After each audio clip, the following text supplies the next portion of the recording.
the thread wherewith I guide you to mighty conquerors. Perfect, the cowardly, the poor, the tearful. These are mine enemies, and I am come to destroy them.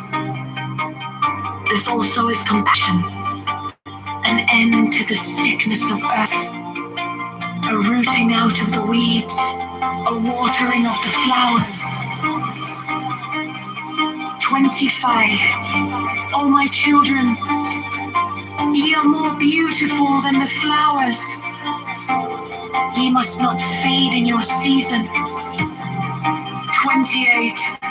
I love you. I would sprinkle you with the divine dew of immortality. 29. This immortality is no vain hope beyond the grave. I offer you the certain consciousness of bliss. 30. I offer it at once on earth before an hour had struck upon the bell. You shall be with me in the bowls that are beyond decay.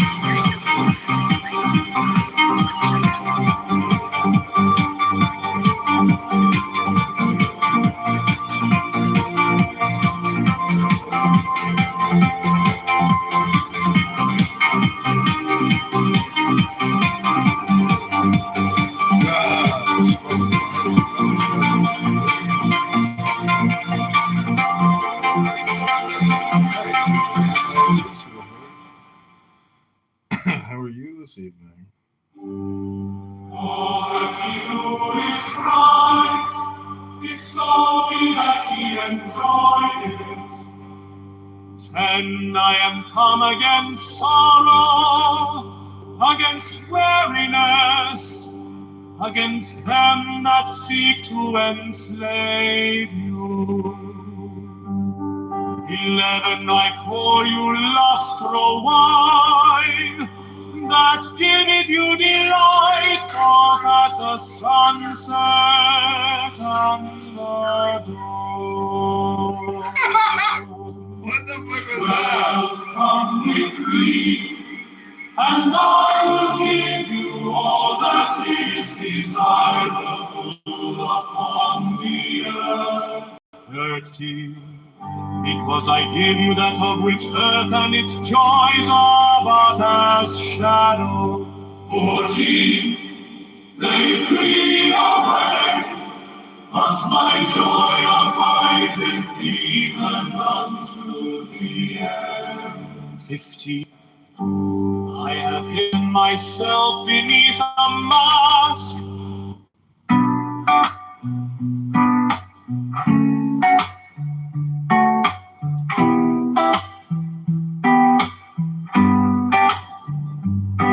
There's a man named John Kitover, never blinks an eye, streaming every sunrise, every breath that passes by. Candles on the desk, ancient books stacked high, tall teaching wisdom while the Wi-Fi never died. He's live on Clubhouse, X and Spaces yet unnamed, recording every syllable like silence is a game. Yoga mat unrolling as the holy bell goes ding. John Kitover clears his throat and gently says one thing. All communication, this hypnosis. John Kitover smiles, take the deepest breath of the day. Focus 10 seconds, feel eternal when the live stream never ends. Ring the bell, align the stars, and breathe in again.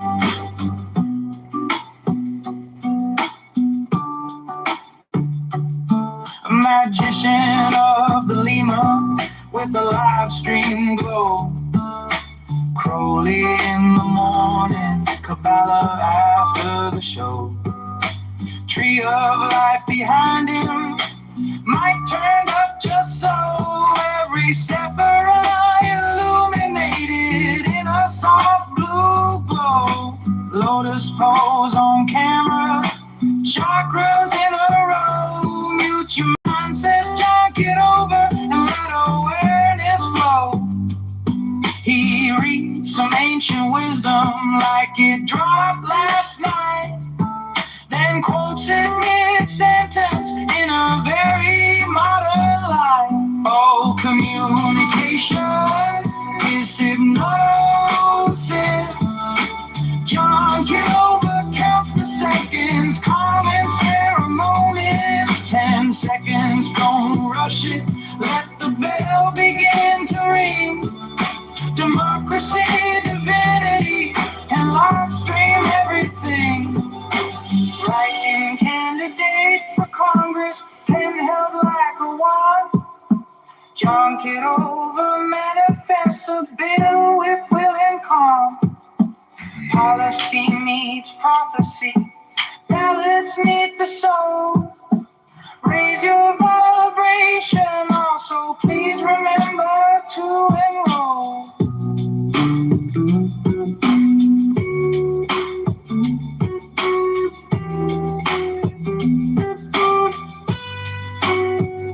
He's archiving the moment, every cough, every sigh, turning real-time living into audio supply. Content from the cosmos, produced in sacred space with a mind, a mantra, and a very centered face. Ask him what he's doing, he'll answer nice and slow. I'm documenting consciousness, also hosting a show.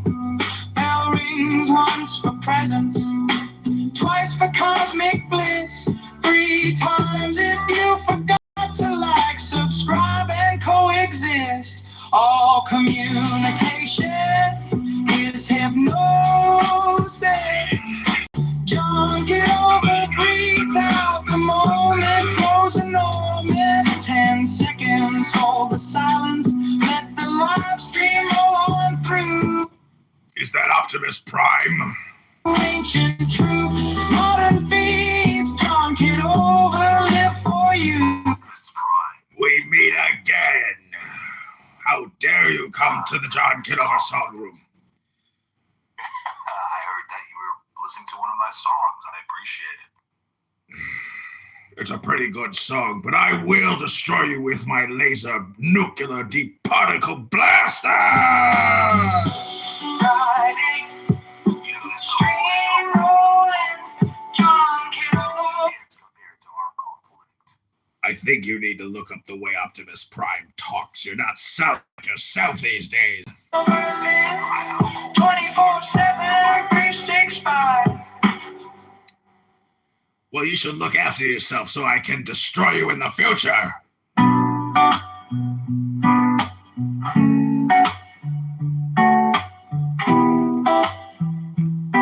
It's a little bit like when Bane is talking to Batman in the prison. Could you just killed him? Instead, he's like, yo, you will watch your city burn. You know, it's like, dude, you could have won, but you decided to. You didn't think he could repair his spinal column through the power of his mind. I mean, you know, and a back brace. Hey, John, the way you imitate voices is incredible. I really appreciate it. It's especially the Bane voice. It's fantastic. I'm glad you're trying out a different voice this time around. Yeah, I don't know, something about Megatron that I like the mix. It's like the AI nightmare, you know, of like, I don't know. The Transformers stuff that's a cult too. And you see how crazy Shia LaBeouf is? This fucking loser is worth all this money running around. He was in New Orleans, right? He was like punching F words at a gay bar as he got arrested, and he went right back. Yeah. That's crazy, huh? Holy shit. Yeah. That's funny that somebody would go back to the scene of their arrest to get like the final word in or something. But yeah, I'm just chilling here listening to music. It's 8:42. I'm trying to think what I'm gonna do for dinner. Chatting with some beautiful girl on Hinge. just like, wow, what a stunning chick. It's the only way, you know. I think this is how Optimus Prime talks like. I was listening to some of his voice clips, you know, the voice actor for Optimus. So I went on eBay and I bought an Optimus Prime and a Megatron mask. So soon I will be in front of the camera with a Megatron mask on and then an Optimus Prime mask on. I'll see how that does on YouTube because, you know, John Kitover, nobody's like sitting there thinking about John Kitover, but some people are thinking about Optimus Prime or Megatron, you know, or Homer Simpson like or what Bart you were Simpson. saying about the Google semi-related words, right? Like attaching yourself to an existing matrix of your connected words, right? And then getting hits that way. No, I just look at it as like a way to create super stimulus. I mean, that's what you're saying basically, but you know, I'm just having fun. I mean, because it's like, I don't know, we have to create internet myths, in my opinion, to win the war for the mind. To basically, you know, make sure that people are working. But I would like to turn this into a John Kitover book reading room if you have ears to listen, because I'm almost finished with a book. We're close. But let's listen to... I'm reading Secret Key of the Mysteries by Eliphas Levi. Key of the Mysteries. The axioms are really interesting. I'd like to feed the axioms into Grok and then expand them and even, you know, and then read the expansions.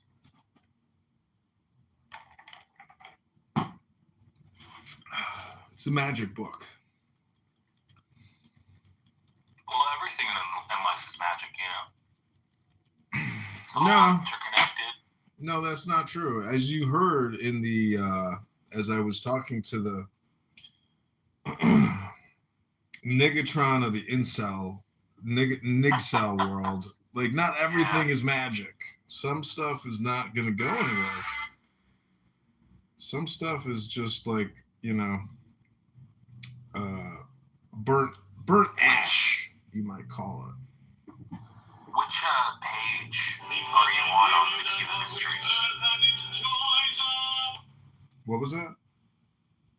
Oh, just which page are you on currently on the Key of the Mysteries? Let me see.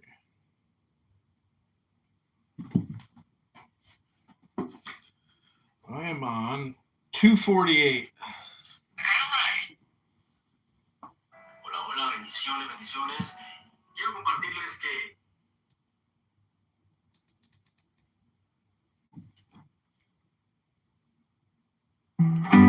But I want to hear the John Kitover song There's one a more time. man, Here John we go. Kitover, never blinks an eye, streaming every sunrise, every breath that passes by.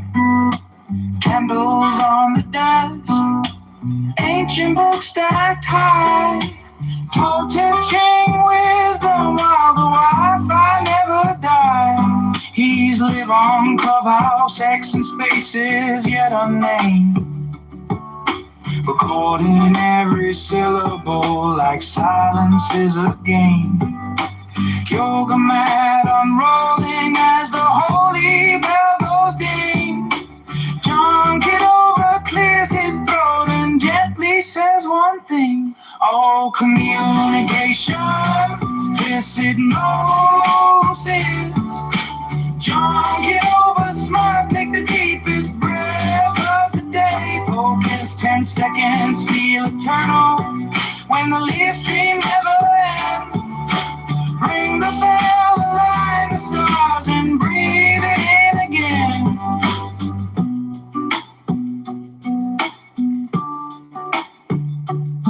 A magician of the Lima with a live stream glow. Crowley in the morning, Kabbalah after the show. Tree of life behind him, Mic turned up just so every sapphire illuminated in a soft blue glow.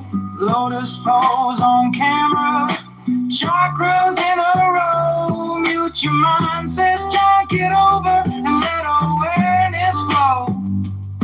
He reads some ancient wisdom like it dropped last night, then quotes it mid-sentence in a very modern light. Oh, communication is hypnosis. John Kitover counts the seconds, calm and ceremony. 10 seconds, don't rush it, let the bell begin to ring. Democracy, divinity, and live stream everything. Writing candidate for Congress, pen held like a wand. John Kitover manifests a bill with will and calm. Policy meets prophecy, ballots meet the soul. Raise your vibration, also please remember to enroll.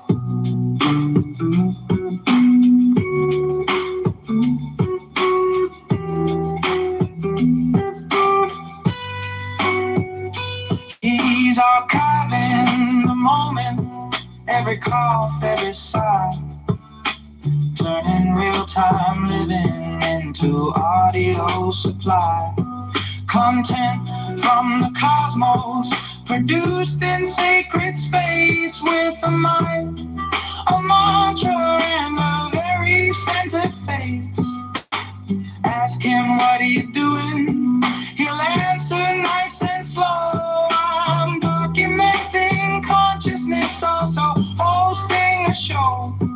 Bell rings once for presence, twice for cosmic bliss, 3 times if you forgot to like, subscribe, and coexist. All communication is hypnosis.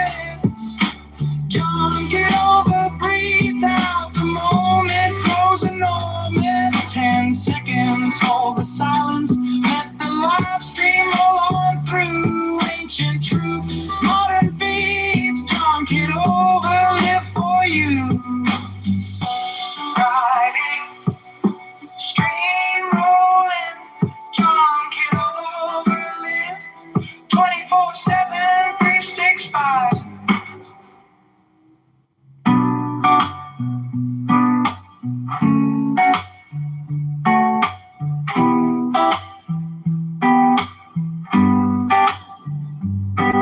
There's a man named John Kitover, never blinks an eye, streaming every sunrise, every breath that passes by. Candles on the desk, ancient books stacked high, toe-touching wisdom while the Wi-Fi never died. He's live on Clubhouse, X and Spaces yet unnamed, recording every syllable like silence is a game. Yoga mat unrolling as the holy bell goes ding. John Kitover clears his throat and gently says one thing. Oh, communication, this hypnosis. John Kitover smiles, take the deepest breath of the day. Focus 10 seconds, feel eternal when the live stream never ends. Ring the bell, align the stars, and breathe it in again.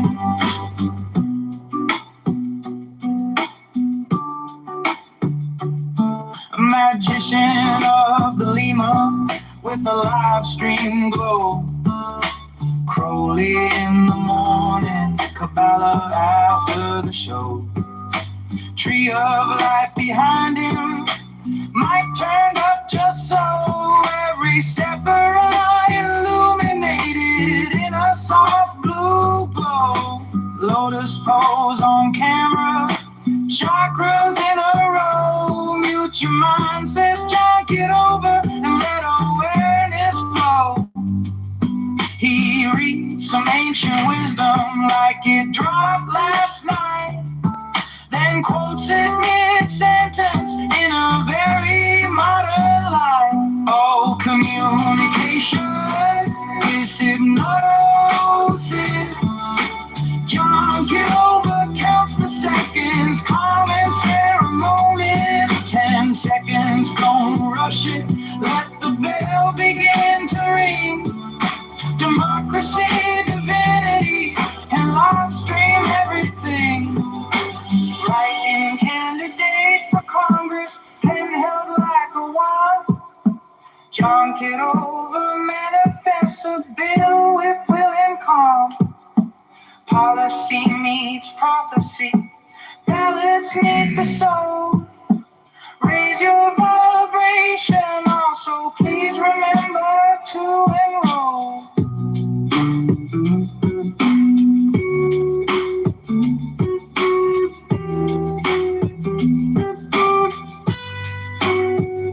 He's archiving the moment, every cough, every sigh, turning real-time living into audio supply. Content from the cosmos, produced in sacred space with a mic, a mantra, and a very centered face. Ask him what he's doing, he'll answer nice and slow. I'm documenting consciousness, also hosting a show. Bell rings once for presence, twice for cosmic bliss, 3 times if you forgot to like, subscribe, and coexist. All communication is hypnosis. John Kitover breathes out, the moment grows enormous. 10 seconds, hold the silence, let the live stream roll on through. Ancient truth, modern feeds, John Kitover live for you. Riding, stream rolling, John Kitover live 24/7, 365.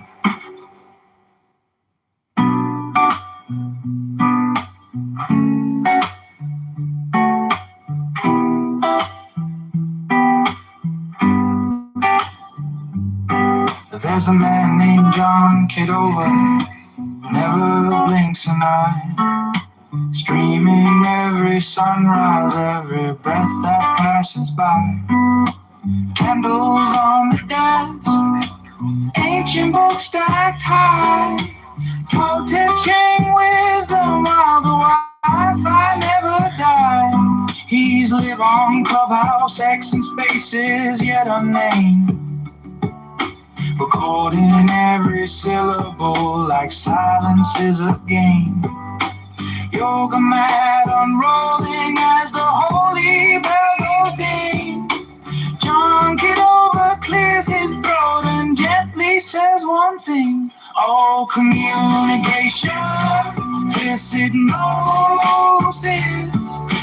John Kitover smiles, take the deepest breath of the day. Focus 10 seconds, feel eternal when the live stream never ends.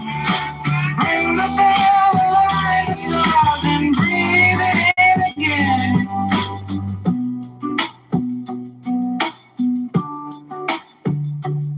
A magician of the Lima with a live stream glow. Crowley in the morning, Kabbalah after the show. Tree of life behind him, mic turned up just so. Every Sephirah illuminated in a soft blue glow. Lotus pose on camera, chakras in a row. Mute your mind, says John Kitover, and let awareness flow.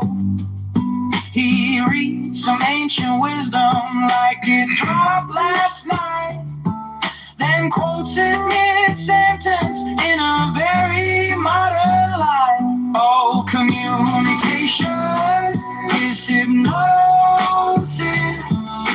John Kitover counts the seconds, calm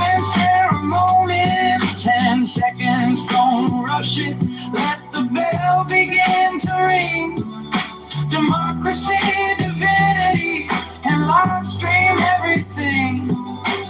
Writing candidate for Congress, pen held like a wand. John Kitover manifests a bill with will and calm. Policy meets prophecy, ballots meet the soul. Raise your vibration, also please remember to enroll.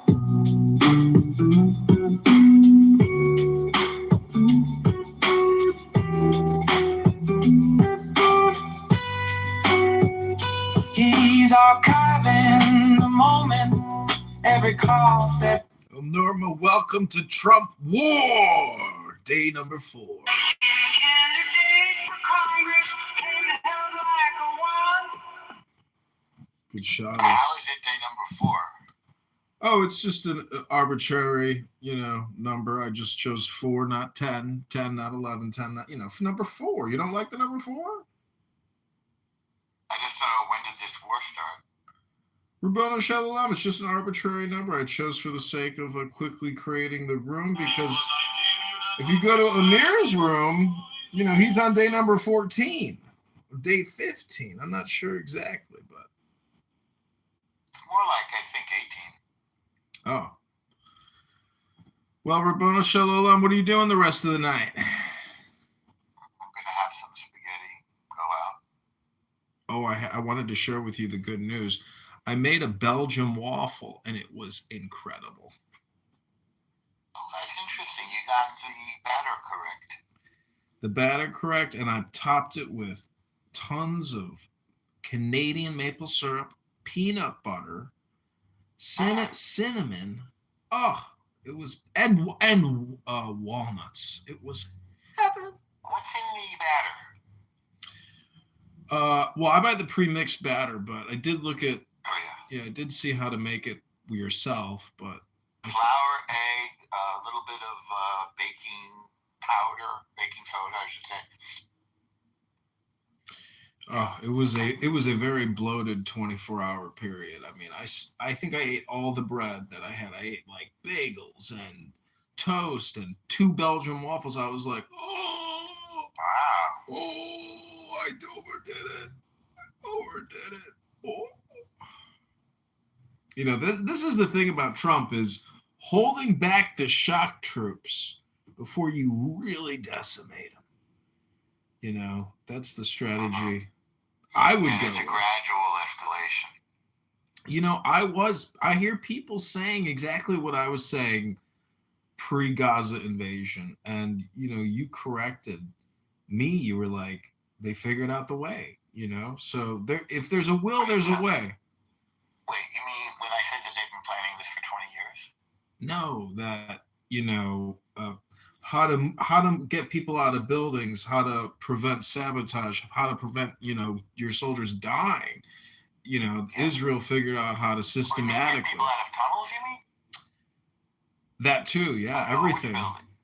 I'm just saying the whole Israeli operation was, a giant learning experience. It's a huge experience. This is very Jewish. It's like, we'll figure it out, and they go in and they do figure it out. Yeah. You know what's amazing, El Normo and John? That the whole attention between Israel and Gaza is completely gone. Now it's all focused on Iran. Some people mention the genocide occasionally. Oh my goodness, what genocide? Say again. I was just saying, like, what genocide? There's no genocide, Well, of course there's no genocide. The people are still there. It's a weird claim. It's just something that they want to use to tar Jews. Who are you? Do we know each other? Yeah, I'm the guy that you referenced, the Emperor of Ice Cream, that one poem. Oh, a long time ago. Yeah, it's been a while. You're not Cheever, right? No, not Cheever, no. Tell me your name. What was your name then? So my name then was Chris, so I had like a profile photo and everything, but it's been a while. And why did I teach you about that poem? That it was like the first modernist interpretation of like the 20th century. Well, I would never claim it was the first, but it's a big important one, super important. And look at his other stuff, because it's really tough to penetrate. and then look at some of the writing about it. It's just a fascinating phenomenon, this, modernity. It kind of starts with T.S. Eliot too, the idea of impenetrability in poetry rather than accessibility. Do you have any other recommendations when it comes besides to T.S. Eliot? Yeah, besides T.S. Eliot, like any other great writers? Yates. Yeah, again, it's not. He's the guy. He's the slouching towards Bethlehem guy. Oh, it's really good. It's breathtaking. It just changes your life, to me anyway. And and then you can contrast them with Auden, who rhymes like a normal person, like a normal poet, and is very accessible. Auden has a great poem actually about Freud. Oh, there's somebody who's known as HD. I can't remember her last name. She might just go by HD. She's an interesting sort of side note to the whole Freud thing. Anyway, I've given you a bunch to chew on. Definitely Yates. That sounds. I've heard that name before. Yeats. Yes. Irish. Yeah. I think it's W.B. Yeats. Yeah. One of the really elite, brilliant Irish poets. He's like they're practically a national obsession. Let me just see. Have you ever read Wordsworth? I haven't. No, thank you for covering all this stuff down. Turning real time living into audio supply. Content from the cosmos, produced in sacred space with a mind, a mantra, and a very centered face. Ask him what he's doing, he'll answer nice and slow. I'm documenting consciousness, also hosting a show.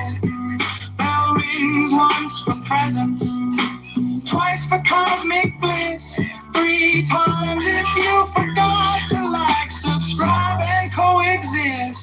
All communication is hypnosis. John Kitover breathes out, the moment goes enormous. 10 seconds, hold the silence, let the live stream roll on through. Ancient truth, modern feeds, John Kitover live for you. Riding, stream rolling, John Kitover. Factually, because they're very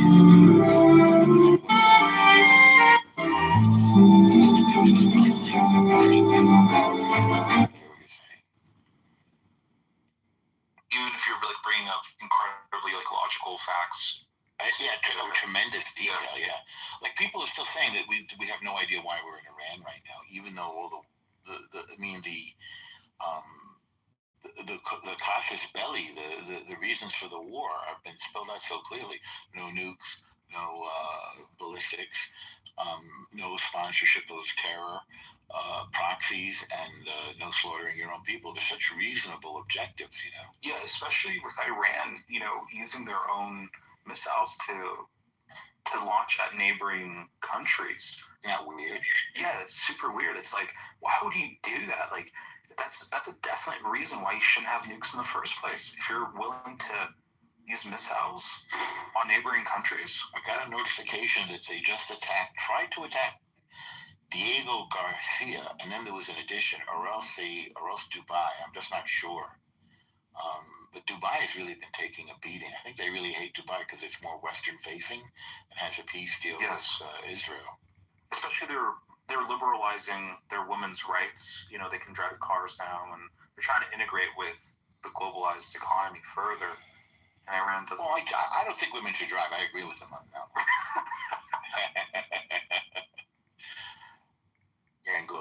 Well, they're also providing the shadow banking for Iran. So if they haven't done it already, I think they're about to freeze Iran's money, which would really choke them. Isn't they rail already like $1 million to like $1 US or something? It's like inflation rate's been insane, like 40%. Hey, by the way, Megatron, what's going on, man? I feel silly. Ribono Shalom, another Shabbos miracle. It is Shabbos for sure. I'm using Suno. Megatron works really hard.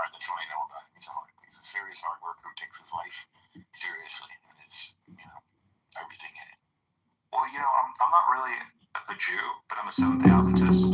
So, yeah, I do, take rest on the seventh day.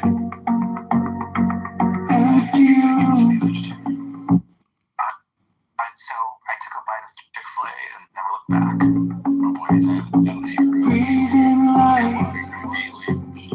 Yes, the spicy Question in my chest, sauce. It's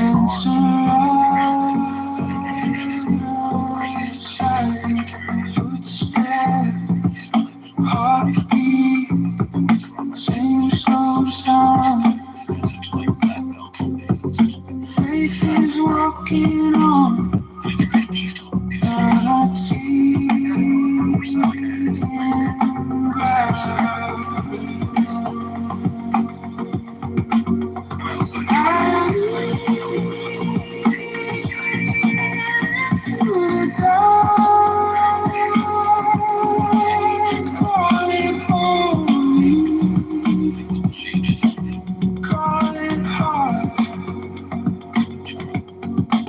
He's probably just trying to use us for his YouTube videos. You know, For some reason, it doesn't bother me at all. I find the whole thing kind of interesting. Yeah, me too. Yeah, I have fun doing it.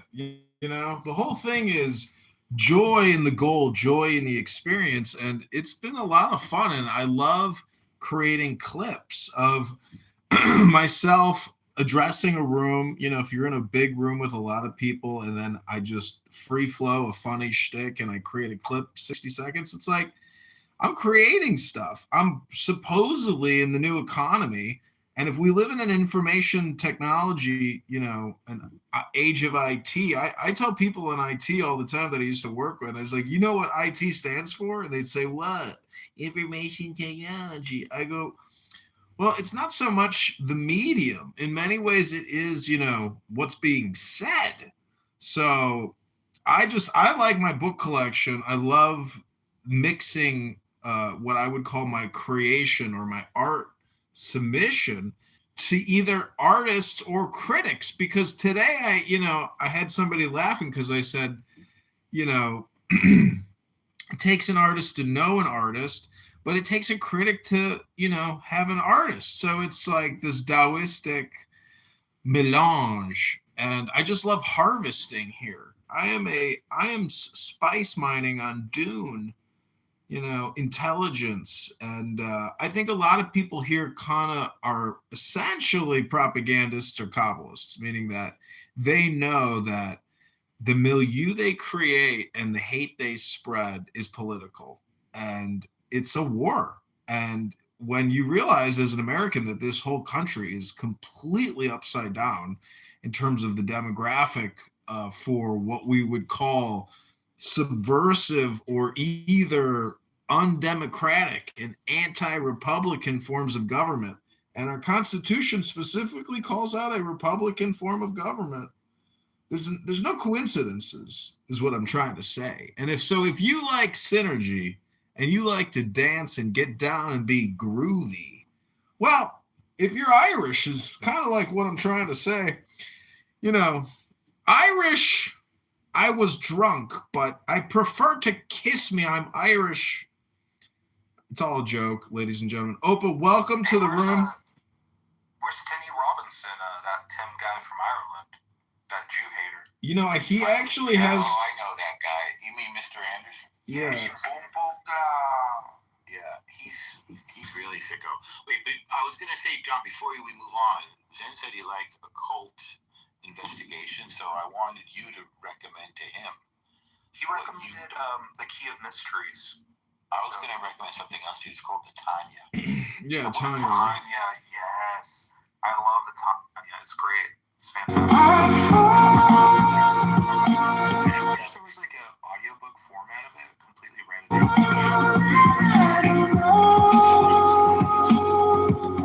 Yeah, but it's more like commentary. People reading it and then they stop for like 15 minutes and they talk for another 15. I just want a full audiobook experience. I think it would be fantastic with the Zohar. What kind of work do you do then? So I I used to be a glorified paper pusher, but then, in the age of IT, I really feel like all these clerical jobs and white-collar jobs, they're going to kind of disappear. They're like the first ones to go. So I'm making my move to more of a blue-collar profession. What kind? Mechanic. I was going to say, do you fixing cars? Yeah, it's going to be pretty tough to automate that. It could happen within maybe 5-10 years, but definitely white-collar jobs, they're going to disappear really soon. Never say never, All right, I'm going to move around, guys. It's good to hang out. Okay, take care, Thank you for Elena. the green bean. Rabbanu Shalom, another miracle. Okay, I'm going to play some new music I created. I hope you enjoy. This is under the account John Kitover 2029. We're already thinking that far ahead. 2029, and we're only Senate, Congress. The options are always available for an aspiring young politician who knows the magic. Listen to this one. This is called Cup of the Sky.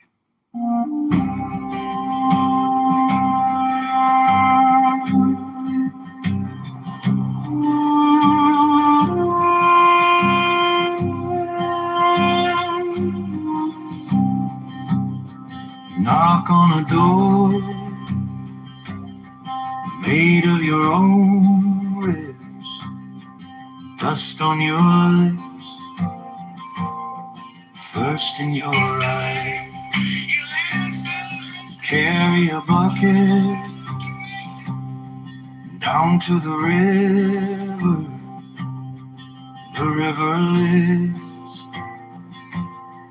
inside your spine. Drink from the cup of the sky, my heart. Let every question dissolve in light. Wisdom is hiding. Chris, I got baptized in basically, I would say, like a Seventh-day Adventist church. And when I was in the Army, I would go to Seventh-day Adventist services. I went to one. It was probably like the most professional service I went to. But they had all the Christian varieties. And then you could even go to an Islamic service in the military, which is so fucking crazy. But, it's a lot of work being a Seventh-day Adventist. So I salute you, a lot of dedication and time management, because the calendar for a Seventh-day Adventist is robust. Falls apart, dance in the ashes of your pride. Drink from the cup of the sky.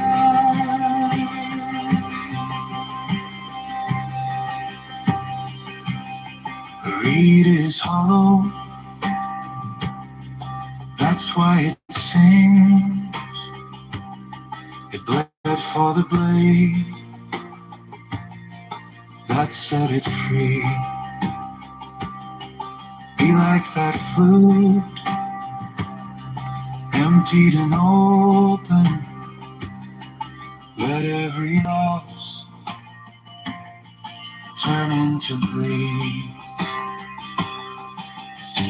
Drink from the cup of the sky, my heart.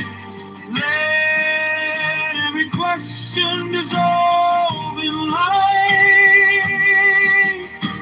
Wisdom is hiding in what falls apart. Dance in the ashes of your pride. Drink from the cup of the sky. You search for the sun, holding a candle. You wrestle the waves on a drop of rain. Put down your book, listen to silence. one you see, saying your name.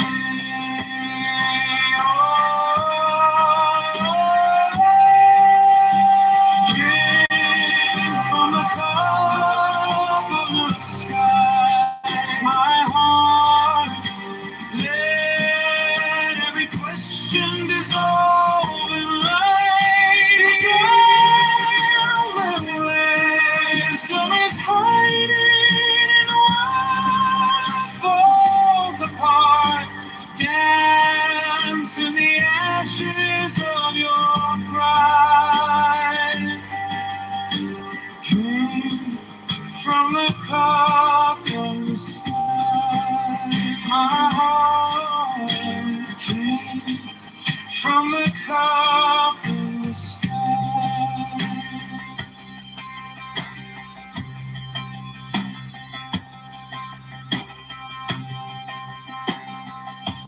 Okay, it's called Cup of the Sky. So I also like to clip these on YouTube, and it's kind of a cool way to create content, because honestly, Clubhouse is in syndication and in hiatus at the same time. It's pretty much over, I think. I think every conversation, this is like the start to the summer where people begin to back out of their investment into Clownhouse because the scab has been ripped open. The wound is bleeding and it is fresh. This is called Where the Reed Remembers. These were inspired by Rumi, Lao Tzu, somebody else.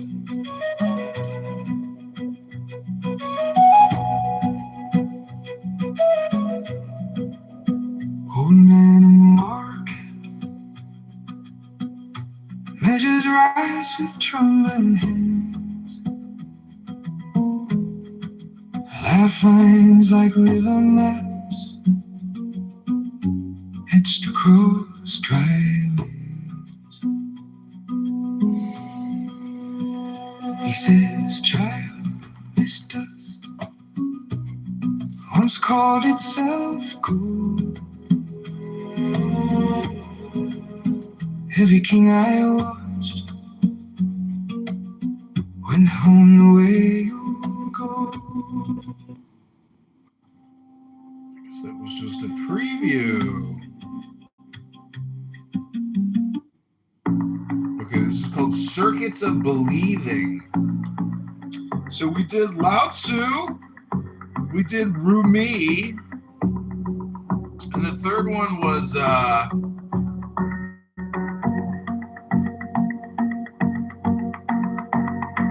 Empty room, breathing light, question in my chest, answer outside, footstep, heartbeat, same slow sound. Faith is walking on unseen ground. okay, go ahead, Astera. Did you want to play something?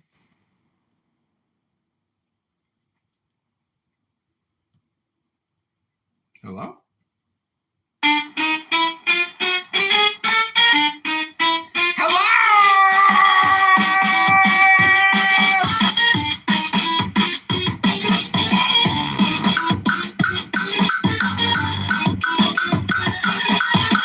Drop the neon, flash in motion, heartbeat, motor, chemical ocean, running, can't stop running, mirror on mirror, face keeps humming, skyline melting, no frequency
It's quiet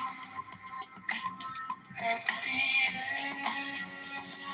edge of grace.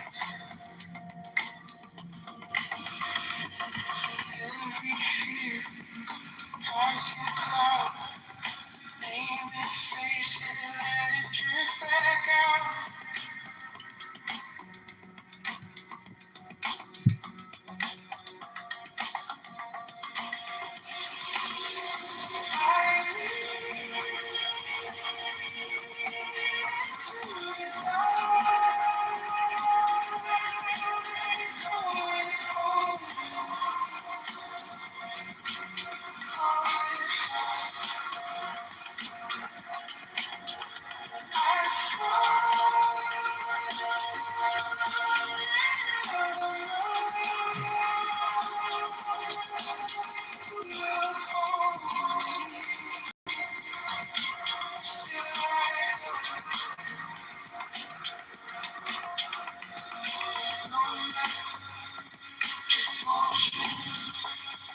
Tiny lantern over ocean, one step and another slow. I cannot see that I become.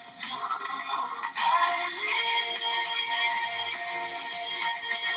into the dark, going home, calling home. I fall.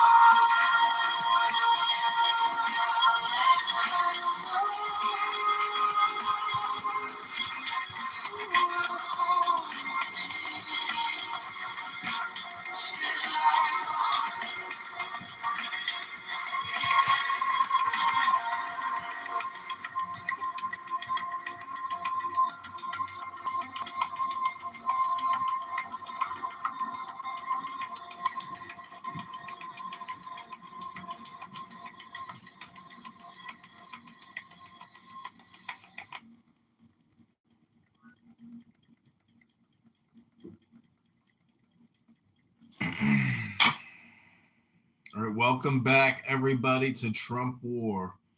Fardeen, welcome to the room. Looks like you've got one of those not safe for work profiles, as does Chicago here. And you can't change it if you got these Android phones. Uh-oh, John fucking Kitover is here. That's my favorite profile, John fucking Kitover. Hossein, welcome to the room. This is Trump War. War.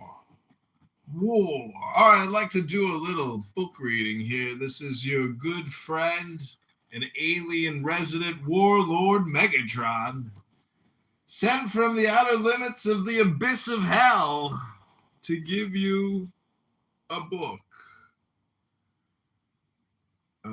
We read it earlier today.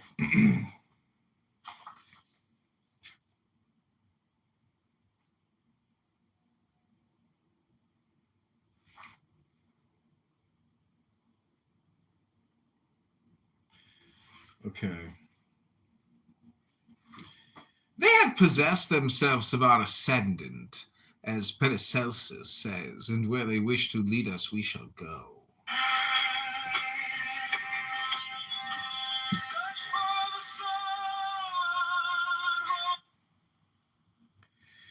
They are our bad angels.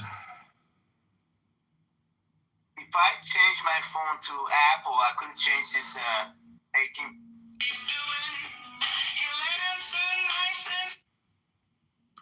Yeah, I know. If you get an Apple phone, you can change your stupid PTR like it's fucking worth it. Are you crazy? Who gives a fuck what your PTR is? Like it matters. They are bad angels. We know it in the depths of our consciousness, but we put up with them.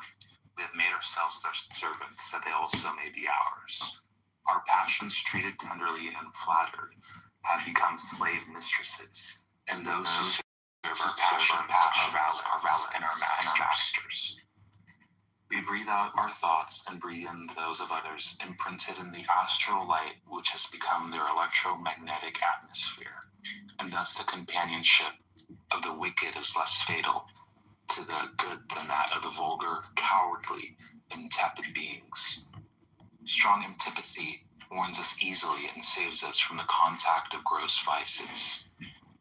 It is not thus with disguised vices, vices to a certain extent diluted and become almost lovable. An honest woman will experience nothing but disgust in the society of a prostitute, but she has everything to fear from the seductions of a coquette. One knows that madness is contagious, but the mad are more particularly dangerous when they are amiable and sympathetic. One enters little by little into their circle of ideas. One ends by understanding their exaggerations while partaking their enthusiasm. One grows accustomed to their logic that has lost its way. One ends by finding that they are not as mad as one thought at first. Thence to believing that they alone are right, there is but one step. One likes them, one approves of them. One is as mad as they are. The affections are free and may be based on reason, but sympathies are fatalism and very frequently unreasonable. They depend on the more or less balanced attractions of the magnetic light and act on men in the same way as upon animals. One will stupidly take pleasure in the society of a person in whom is nothing lovable, because one is mysteriously attracted and dominated by him. And often enough, these strange sympathies begin by lively antipathies. The fluids repelled each other at first, and subsequently became balanced. The equilibrating specialty of the plastic medium of every person is what Paracelsus calls his ascendant and gives the name of flagellum to the particular reflection of the habitual ideas of each one in the universal light. One arrives at the knowledge of the ascendant of a person by the sensitive divination of the flagellum and by the persistent direction of the will. One turns the active side of one's own ascendant toward the passive side of the ascendant of another, when one wishes to take hold of that other and dominate him. The astral ascendant has been divined by other magi, who gave it to the name of tourbillon, vortex. It is, say they, a current of specialized light, representing always the same circle of images, and consequently determining impressions. These vortices exist for men as for stars. The stars, said Paracelsus, breathe out their luminous souls and attract each other's radiation. The soul of the earth, prisoner of the fatal laws of gravitation, frees itself by specializing itself and passes through the instincts of animals to arrive at the intelligence of man. The active portion of this will is dumb, but it preserves in the writing the secrets of nature. The free part can no longer read this fatal writing without instantaneously losing its liberty. One does not pass from dumb and vegetative contemplation to free vibrating thought without changing one's surroundings and one's organs.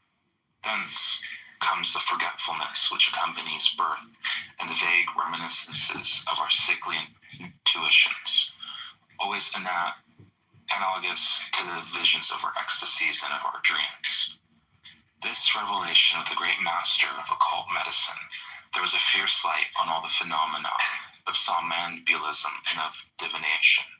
There also, for whoever knows how to find it, is the true key of evocation and of communication with the fluidic soul of the earth. Those persons whose dangerous influence makes itself felt by a single touch are those who make part of the fluidic association, or who either voluntarily or involuntarily make use of a current of astral light which has gone astray. Those, for example, who live in isolation, By the powers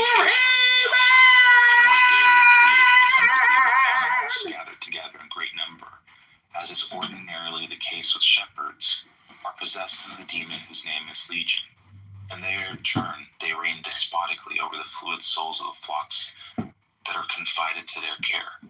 Consequently, their goodwill or ill will makes their cattle prosper or die, and this influence of animal sympathy can be exercised by them upon human plastic mediums, which are ill defended, owing either to weak will or limited intelligence. Thus are explained the bewitching movements which are habitually made by shepherds, and the still quite recent phenomenon of the presbytery of Sideville. Sideville is a little village of Normandy where a few years ago were produced phenomena like those which have since occurred under the influence of Mr. Home.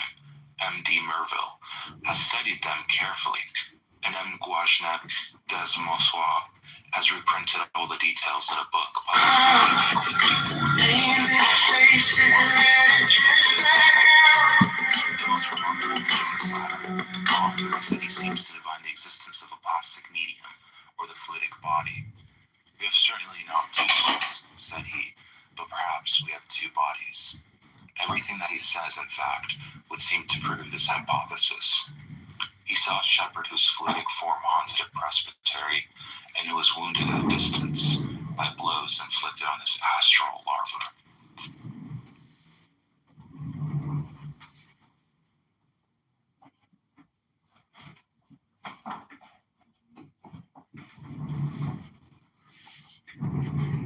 We brought the show along. Great reading there. Fantastic work. I can tell you increased your astral larvae there substantially. This is Megatron, by the way. So what sort of understanding or intelligence did you gain from that reading, Megatron?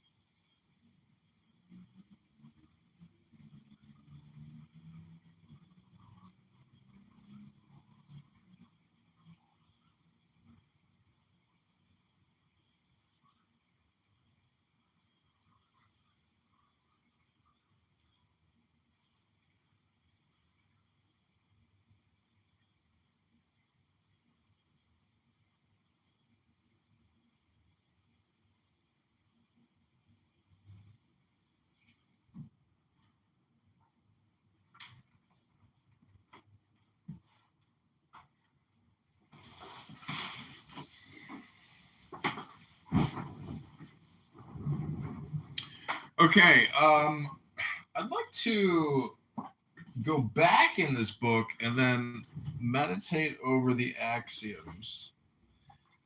And we'll do one at a time, and then we'll discuss it. Each one is just a sentence. This is the first one. Nothing resists the will of man when he knows the truth and wills the good. So, will of man, nothing can resist it. When that man knows what the truth is and wills the good.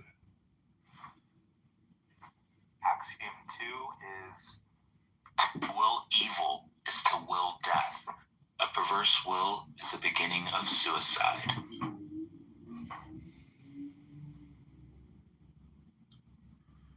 Well, I don't, explain Joe Biden to me. I mean, how do these vampires live so long? What was up with that colon cancer that he was diagnosed with last summer? Kind of mysteriously disappeared, huh? Yeah, I always like how the elites are always telling us they have cancer, then they look better, more better than ever before. It's like, are you guys trying to put out some kind of NLP about the situation?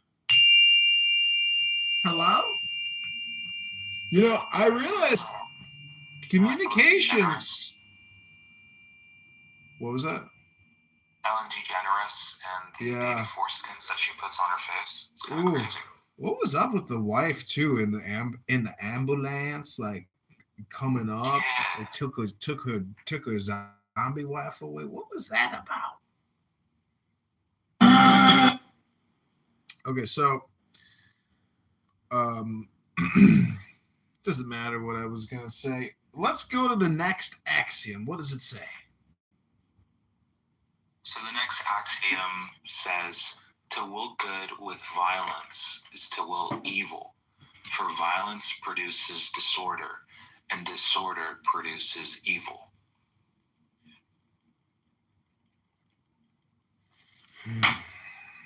Well,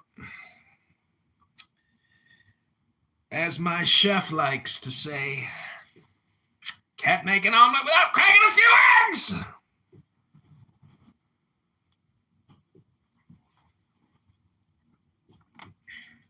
It's not thus with this guy's vices. Vices says one can and one should accept evil as the means of good, but one must never will it or do it. Otherwise, one would destroy with one hand what one builds with the other. Good faith never justifies bad means. It corrects them when one undergoes them and condemns them when one takes them.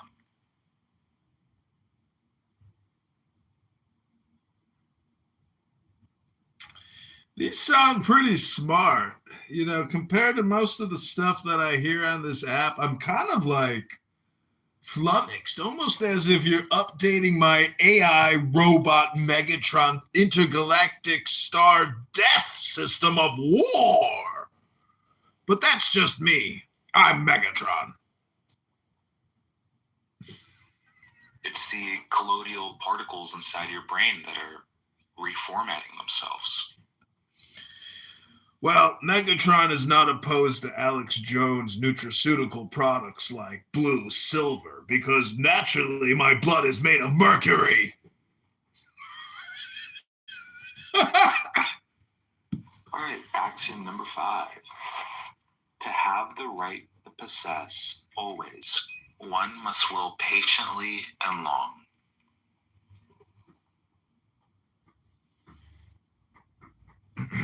Well, I've never been sentenced to prison for more than 5 years, but there was a time in my life when I was on a digital prison platform known as Clown House. It borders the abyss of hell. But I'm just Megatron floating in outer space, preparing for the final apocalyptic battle with my arch nemesis, Optimus Prime!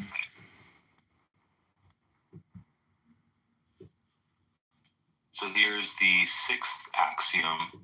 To pass one's life in willing that is impossible to possess always is to abdicate life and accept the eternity of death.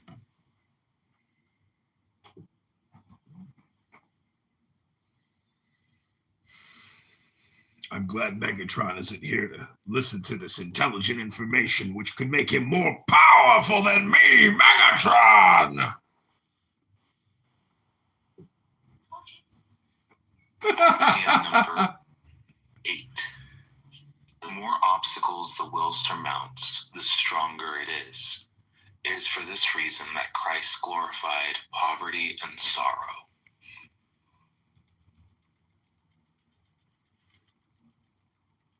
What did Darren Lowe do to this guy? Axiom number 9. When the will is vowed to the absurd, it is reproved by eternal reason. That's an interesting one. I have to think about that one.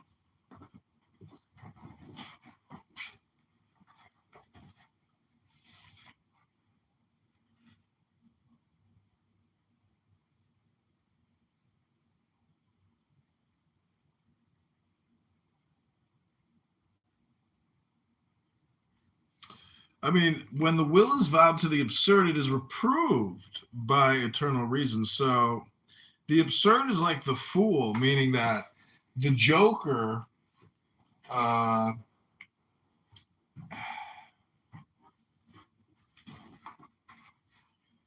basically it's the same thing, that the fool ultimately becomes wise if you persist in the folly. So it's the persistence which is the experience.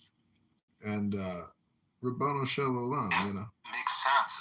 So, like, if you stubbornly sort of direct your entire will towards something that is fundamentally sort of contradictory to reason, truth, or sort of like the natural divine order, then something that's a higher sort of timeless reason will judge, correct, or punish it eventually.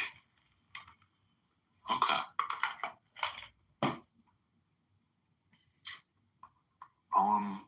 Axiom number 10. Oh no, it's 9. The will of the just man is the will of God himself and the law of nature.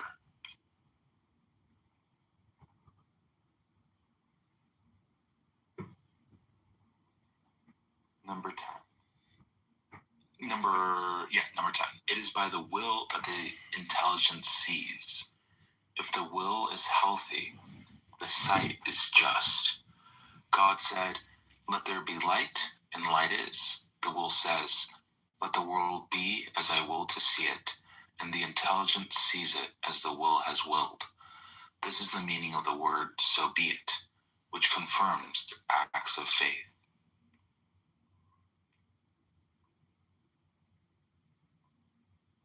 Axiom 11.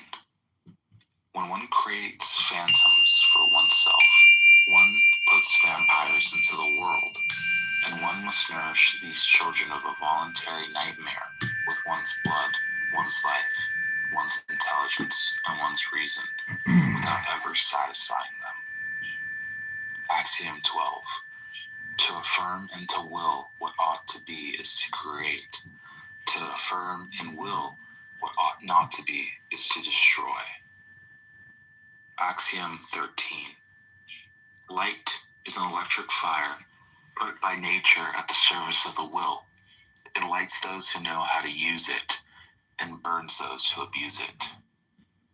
Axiom 14. The empire of the world is the empire of the light.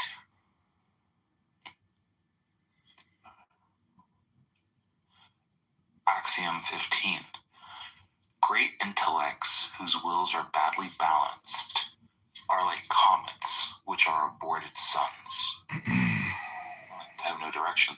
Okay. Axiom 16. To do nothing is as fatal as to do evil, but it is more cowardly. The most unpardonable of mortal sins is inertia. This is a little contradictory with the Tao Te Ching. When nothing is done, everything is done, right? I wonder. Okay. Axiom 16. Oh, I already read that. Axiom 17. To suffer is to work. A great sorrow suffered is a progress accomplished. Those who suffer much live more than those who do not suffer. Axiom 18. Voluntary death from devotion is not suicide. It is the apotheosis of the will. Axiom 19. Fear is nothing but idleness of the will, and for that reason, public opinion scourges cowards. Axiom 20. Succeed in not fearing the lion, and the lion will fear you. Say to sorrow, I will that you be a pleasure, more even than a pleasure, a happiness. Axiom 21. A chain of iron is easier to break than a chain of flowers. Axiom 22. Before saying that a man is happy or unhappy, find out what the direction of his will has made of him. Tiberius died every day at Capri, while Jesus proved his immortality and even his divinity on Calvary and upon the cross.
Okay, I'm going to read another page or two.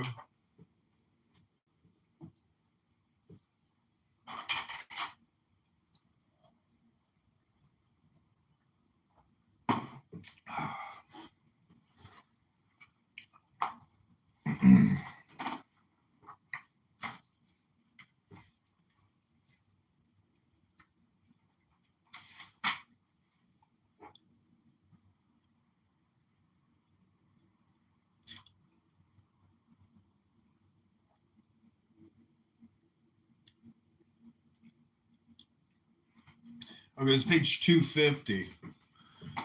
One knows that madness is contagious, but the mad are more particularly dangerous when they are amiable and sympathetic. One enters little by little into the circle of ideas. One ends by understanding. It's the colloidal particles inside your brain that are reformatting themselves. Well, Megatron. That's for TikTok.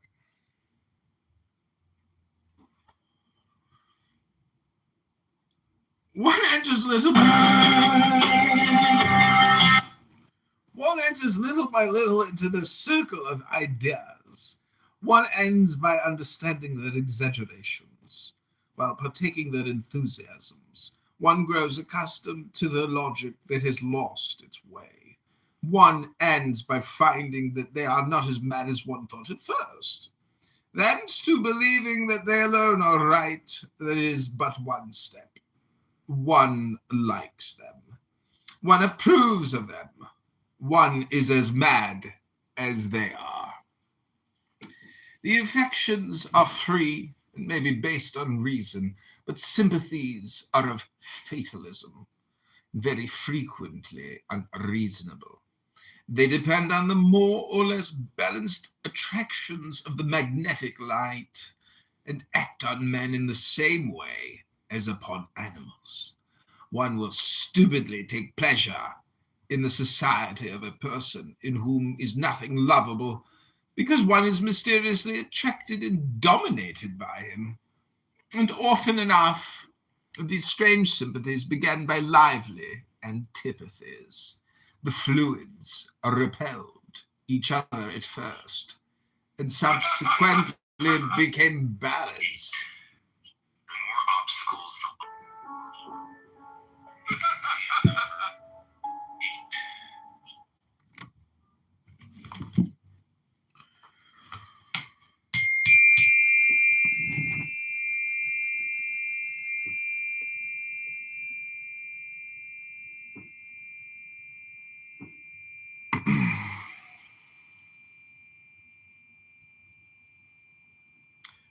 Sorry, I'm clipping. You get 59 seconds on YouTube or Yo Utubi.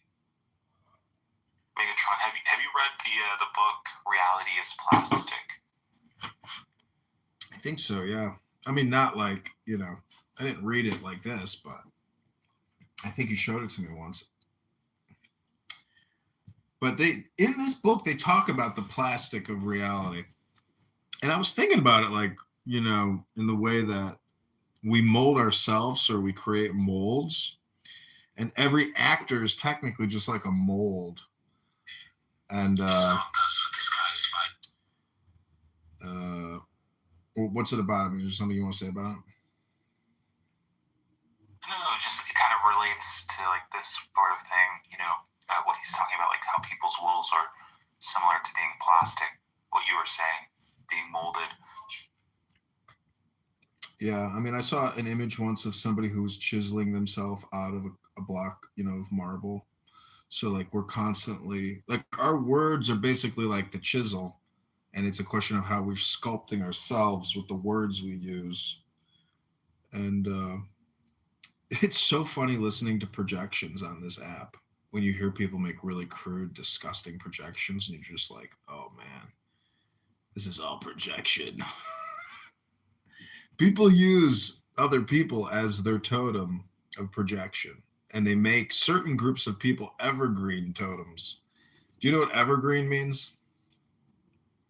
forever fresh?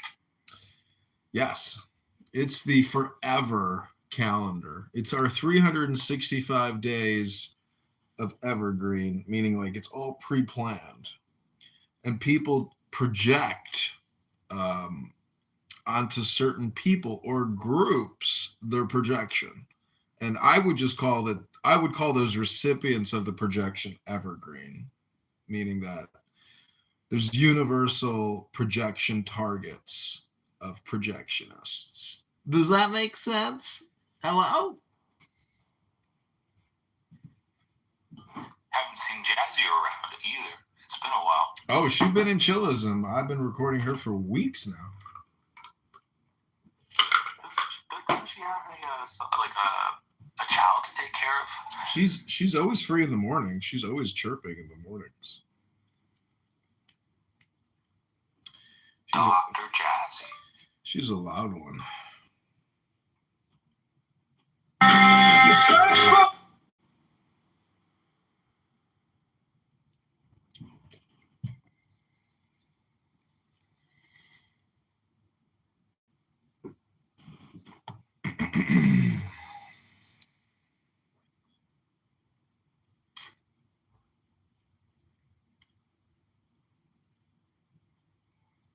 Yeah, this is Eliphas Levi. I've read this book before, but I didn't really read it like this. I just kind of picked apart the axioms.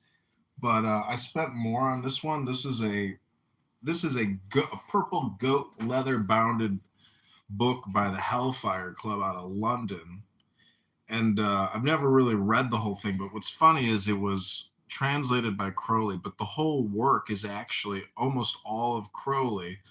Maybe the axioms and other parts are Eliphas Levi, but this book is actually all pretty much by Crowley. And it's a really good book. It's very funny. Crowley is a master satirist or satirist, and he's always like mocking the all or nothings, you could call it. It's in the same way that Jazzy goes, hello? Crowley basically was the master of hello? And it's fine. This book's out of the Hellfire Club, so it makes sense, you know? Have you looked into CBT, cognitive behavioral therapy? Yeah, I've read the Cognitive Distortions Checklist in the Feeling Good Handbook by Dr. So-and-so. Yeah, I have as well. It's pretty interesting. Cognitive distortions. Yeah, I really find it useful to read that list and then try to use it as like a reflection list. And you're like, yep. All true.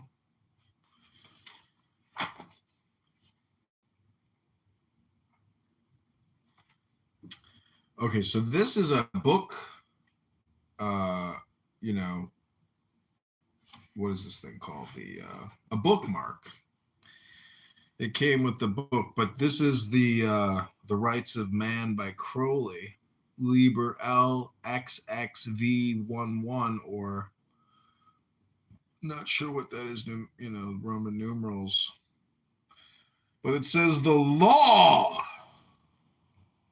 of the strong. This is our law and the joy of the world by Oz, O-Z. I don't know if this is Ozymandias, but do what thou wilt shall be the whole of the law. Thou hast no right but to do thy will. Do that, and no other shall say nay. Every man and every woman is a star. There is no God but man. Number one, man has the right to live by his own law, to live in the way that he wills to do, to work as he will, to play as he will, to rest as he will, to die when and how he will. Number 2, man has the right to eat what he will. Espresso. To drink what he will. To dwell where he will. To move as he will on the face of the earth. Number 3, man has the right to think what he will, to speak what he will, to write what he will, to draw, paint, carve, etch, mold, build as he will, to dress as he will. Number 4, man has the right to love as he will. Take your fill and will of love as ye will. When, where, and with whom ye will. Man, number 5, man has the right to K-word those who would thwart these rights. The slaves shall serve. Love is the law. Love under will.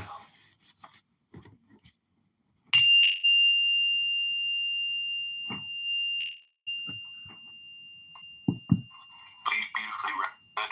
I have another book. It's called The Arcane Formulas. In the arcane lessons, you have seen that the individual is but a center of consciousness and force in the great life principle, cosmic will, or spirit, as aphorism 7 has informed you. There is but one life and not many lives. Separateness is but relative and partial, illusory, the creative fiction of the cosmos. In the cosmic will, there is but one life, in which and by which is manifested the many. You've also seen that egohood is evolved and earned, not given as a universal birthright or general natural right of the race. Did I miss some aphorisms? I think I did.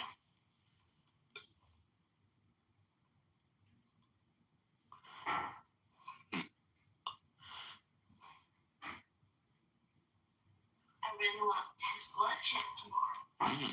1 second.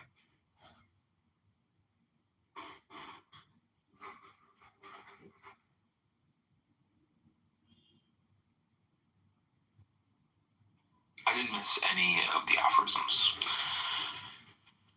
The ego is evolved from the personal self. Every living thing possesses a personal self, but even among men, many fail to reach egohood. Egohood is earned, not bestowed, as a universal natural gift. Many personalities are born, but few egos are evolved. Egohood is the state of realization of the ego, the perception and realization of the I am. As an old English writer once said, whether we try to avoid it or not, We must face this reality sometime, the reality of our own egohood, that which makes us say I, and in saying I, leads to the discovery of a new world. The average person is surprised, incredulous, and even indigent when he is informed that but very few of the race really have this awareness or consciousness of the I am within them. He will insist that he is fully aware of the existence of the I, and cannot imagine that anyone can have the audacity to dispute the proposition. But a little self-examination will reveal the fact that he has but the first glimmering of self-consciousness, which is far from being the consciousness of egohood. We have no desire or intention of entering into an extended metaphysical inquiry in these pages, but we must point out to you what egohood is not, as the first step towards showing you what it is, and how it may be acquired. The very elementary life forms have merely the consciousness of something outside, evidenced in sensation or feeling. The atoms manifest a faint degree of awareness, consciousness of other atoms, which is evidenced in attraction and repulsion. There is in a chemical affinity a higher degree of elementary consciousness. The crystals manifest a still higher degree in their activities of building up form. The cell forms of the lowest animal and plant life show an awareness of objects of food and of other forms which seek them for food, and consequently they move toward the first and away from the second. Rising in the evolutionary scale, we find constantly increasing degrees of consciousness. Among the higher animals and lower forms of men, we find what science is called simple consciousness, which is indicated that awareness of outside objects accompanied by a greater or lesser degree of reasoning regarding them. The dog, horse, and other higher animals give us a typical example of this form of consciousness, which degree is but little surpassed by the less developed of the human race, many of the latter not having advanced further in scale. Simple consciousness may be described as a state of knowing, but not knowing that one knows. It is a consciousness of outside things received through the senses, and also the physical sensations arising in one's own body.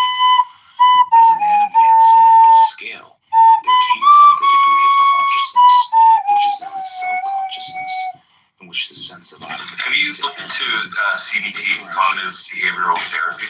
Yeah, I've read the cognitive. He not only knows, Have you looked into CBT, cognitive behavioral therapy? Yeah, I've read the cognitive distortions checklist. consciousness. Feeling good handled by Dr. So-and-so. Yeah, I have as well. It's pretty interesting. Cognitive. The self-consciousness to but a limited degree. As a leading psychologist has well said, many persons never have more than a misty idea of such mental attitude. They take themselves for granted and never turn the gaze inward. Self-consciousness, like simple consciousness, has many degrees on its scale. One has but to study his fellow men in order to perceive these varying degrees. We cannot pause here to consider this stage in detail. Our concern is with higher degrees. In a general way, and in order that you may make the clear distinction between simple consciousness and self-consciousness, we suggest that you think of the former as an awareness of the outside world and one's own physical being, and the latter as an awareness of one's own mind, or the former may be thought of as physical consciousness and the latter as mental consciousness. But here and there among the multitude of men are evolved a few who have attained a higher stage of consciousness, the ego consciousness, or the consciousness of egohood, which surpass the physical consciousness and mental consciousness just alluded to, may be styled spiritual consciousness. For the ego consciousness is really the consciousness of spirit in an elementary degree. There are many other and higher degrees. Ego consciousness, or realization of egohood, is more than an awareness of the outside world or of one's own body as distinct from the bodies of others and other things. It is more than even the awareness of one's own mind. Even when this awareness is carried to a high degree of development, it is difficult to describe this plane of consciousness to those who have not attained may be stated as awareness of individuality rather than an awareness of personality. Personality is but a character in which the one life is playing a certain part. As we have said in the arcane lessons, the very word person is derived from the Greek word persona, meaning a mask used by actors. Your personality is merely the part in life you're playing, the John Smith part of you, and consequently the awareness of personality is merely an awareness or consciousness of your own personal character, just as an actor is aware and conscious of the character of the play he's enacting. If you can imagine the actor forgetting his real self and becoming so earnest and wrapped in the play that he imagines that he really is Hamlet, or Richard III, or Mephistopheles, you may gain a clearer idea of the state of consciousness of the man on the plane of personal consciousness. When he shakes off the illusion and realizes that he is something more than the assumed character, when you awaken to the fact that you're something more than John Smith, then the personality is seen to be in reality, but an assumed character or mask used by actors. The consciousness of individuality is an awareness by man that he is above the limits and characters of personality, that he is a center of consciousness and force in the one cosmic life. This awareness must, however, be more than a mere intellectual sort of attainment in the teaching to that effect, or an agreement with some teacher, important as these steps are in approaching the realization. There are but foothills above which tower the mountains of the real cosmic knowing. The individual must know that he is an individual, just as he knows anything that he has experienced. For indeed, he must really experience the fact that he is an ego center in the cosmic life or spirit. He must realize that he is more than the body and mind, that he is indeed spirit in spirit. No mere intellectual acquaintance or understanding will supply the real experience of egohood. It is not necessary for one to have attained cosmic consciousness or the awareness of his identity with the cosmic spirit as a whole to gain egohood. This experience belongs to a higher stage. The individual must, however, experience the realization that he is an ego, a spiritual entity, before he attains egohood. Many grow into this stage naturally by slow and gradual steps. In fact, all development must be along natural lines. One cannot be dragged or pulled up into this stage. One must grow into it naturally, as the plant develops and blooms into a flower. And here is an important point, and one upon which depends the usefulness of these lessons. There are many who are ready and prepared to throw off the sheath of personality and to enter into the fuller life of egohood, who are struggling with the defining bonds of personality, which they find hard to throw off. To these, and to these only, the methods and exercises herein given will appeal, if they appeal to you. If they attract you, and you hunger to put them into effect, then know that you are ready for them, and ready to throw off hood lies the secret of attainment. Our spirit. Spirit is the essence of the cosmos. The ego is a focal point, or center in that essence.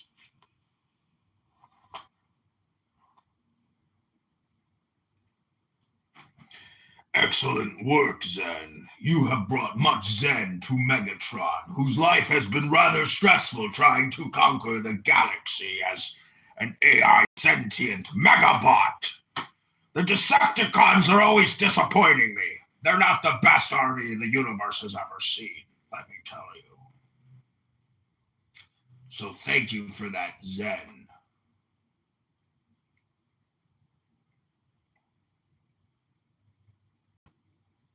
Here's the second firmly. To make steady, firm, or stable, to place upon a firm foundation, to ordain permanently and with authority, etc. Therefore is this formula, one of the oldest known to occultism, called establishing the ego.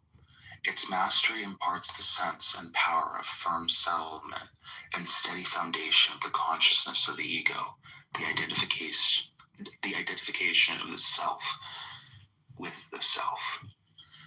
The arcane teachers instruct the neophyte that he must first of all develop this awareness of the ego by degrees, until at last the ego consciousness may become the habitual and natural consciousness at all times and under all conditions. Once firmly fixed, the ego consciousness never leaves one. Once found, it becomes a tower of strength in which one may ever take refuge from the trials of the personal life, and from which one may safely defy the things of personality. The first step of the formula is that of acquiring a clear, distinct, positive, and absolute realizations require additional drilling and exercises are recommended for this purpose. Here's the exercise. Let the neophyte place himself in a quiet place, away from disturbances and distracting influences of the outside world, and then beginning at the feet, let him move attention upward until the whole body has been included in attention, step by step, until the brain is reached. During this process, the neophyte will become aware, by degrees, that he is something inside the body, viewing and considering the latter in all of its details, instead of being identical with the body. There will be found a dawning realization that the body is but a physical envelope, or sheath, in which the ego dwells, or a garment which the ego has assumed for the conveniences of physical life. This realization will not come all at once, but will gradually dawn upon, and in the consciousness increasing by practice. When a degree of proficiency and realization of the stage has been acquired, then may the neophyte proceed to the next stage as follows. Let the neophyte now concentrate his attention upon his feet until he is able to regard them as but tools or instruments whereby the ego may walk in physical form. Then let him, using his imagination, realize that even if his feet were not there attached to the body, the ego would still be fully existent and in being, that although deprived of useful tools, the ego would still be the ego, unimpaired and undisturbed in its real being. Then bring the entire lower limbs into attention, and after fixing them firmly in the consciousness, let the neophyte realize that these limbs are but instruments for physical progress, useful and important, but not indispensable to the being and the reality of the ego. Let him see that if these limbs were not there, that the ego would still be complete and fully existent. Then let the neophyte bring into attention the pelvic organs, the reproductive organism, etc., and after realizing their uses and purposes important to physical life, let him realize that the integrity and being of the ego is in no way dependent upon them. Let him in imagination separate himself from them in consciousness, and thus realize that even if that part of the body were moved and missing, nevertheless the ego would be fully existent in its entirety of being. Then let the neophyte in a similar manner consider the abdominal organs, the stomach, liver, etc., and while realizing their value and utility in physical life, let him also realize that they too are but physical instruments of the ego for certain purposes, and that the ego would dwell unimpaired in being, existence, and reality were they absent. And let the neophyte likewise consider the chest organs, the lungs, etc., and while respecting and realizing their usefulness and wonderful adaptability to purpose, also realize that the ego would be full, existent, and real, even if these organs or parts of the body were absent. Then let the neophyte pass on the consideration of the head, with its various organs of sense, its brain centers and convolutions, the machinery of thought, and then realize that although it would be impossible to live as a physical being in the body without these organs, still, if they were absent, the ego would still be the ego, complete, existent in reality with integrity unimpaired. Then let the neophyte again consider the whole body as one organism, the wonderful instrument of the ego, adapted for physical life, but let him fully realize that this wonderful machinery is but a created machine, in and through which the ego manifests physical life and activity, and that the ego is above, independent of, and apart from the physical body in the true sense, for it may dwell apart from and out of the body. After performing these mental exercises, through the mind into and over the entire body and into and through all of its parts, the purpose of this concluding process being to re-energize the physical organism, which has, in a measure, become devitalized during the analytical process. You'll find that you'll be able to recharge the body with vitality and make it stronger and more virile than it was before the exercise. After you once realized that it was but an instrument or machine which is used by and directed by the ego, the realization of the mastery of the body by the ego brings with it a new power of energizing and vitalizing the body or any part thereof. Throwing the attention to the parts of the body after this realization has been gained tends to direct the particular parts and increase supply of virile or vital energy. After having mastered the above exercise to a satisfactory degree, let the neophyte pass on to the following exercise.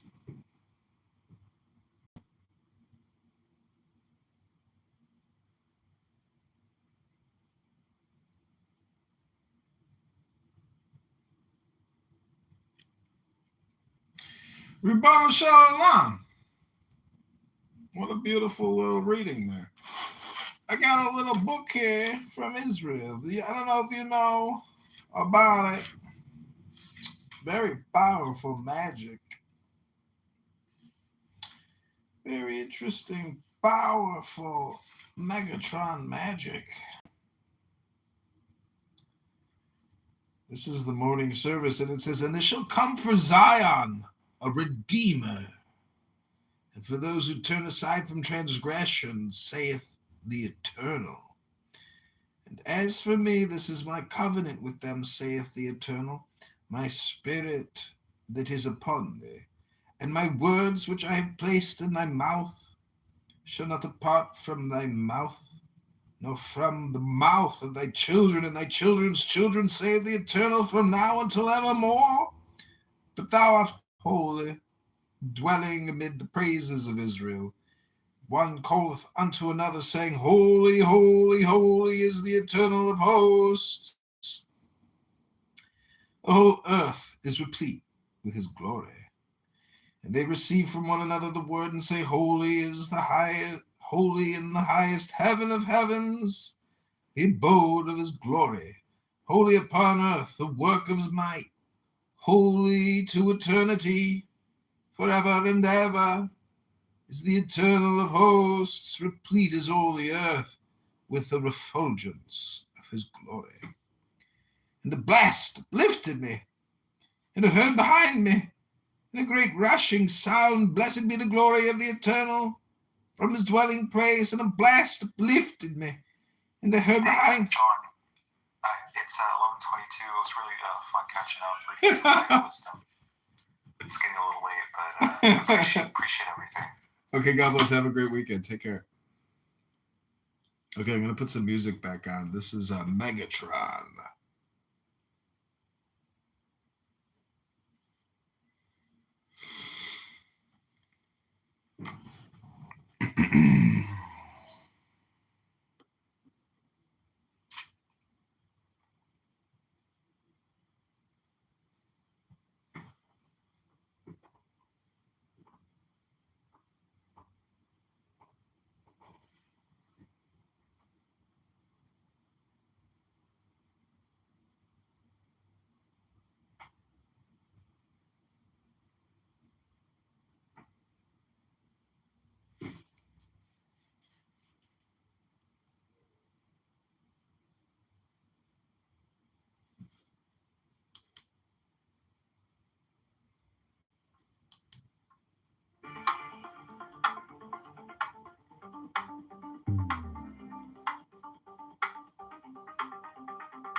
Watch the candle wax drip slow.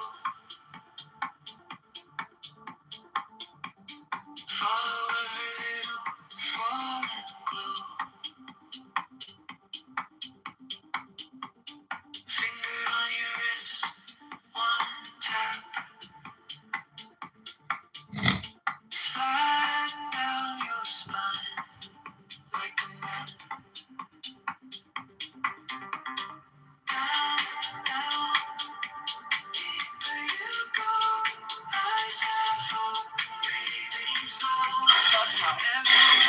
watch. It's a lot. I don't know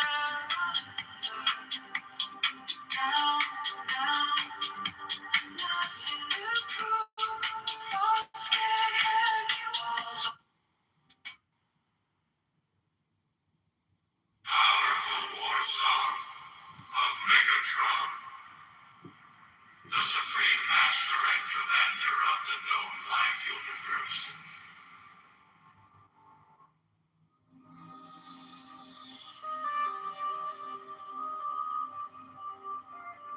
But you, who have defied the law, you who have conquered by subtlety, your force, I am the God who giveth all.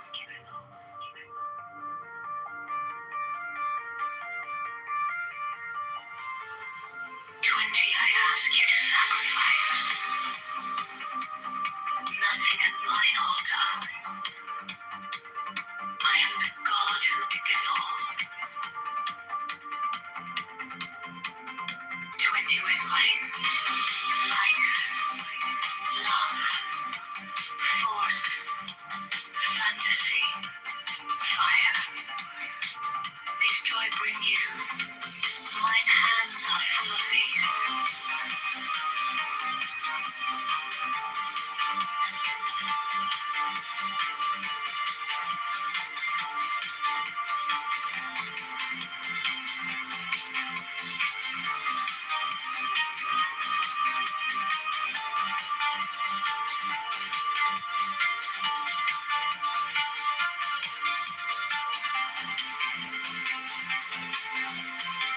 There is joy in setting out. There is joy in the journey. There is joy in the goal. 20 things. Only if you are sorrowful, or weary, or angry, or discomforted, then you may know that ye have lost the golden thread.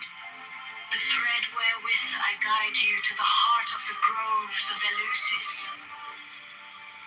My disciples are proud and beautiful. They are strong and swift. They rule their way like mighty conquerors. 25.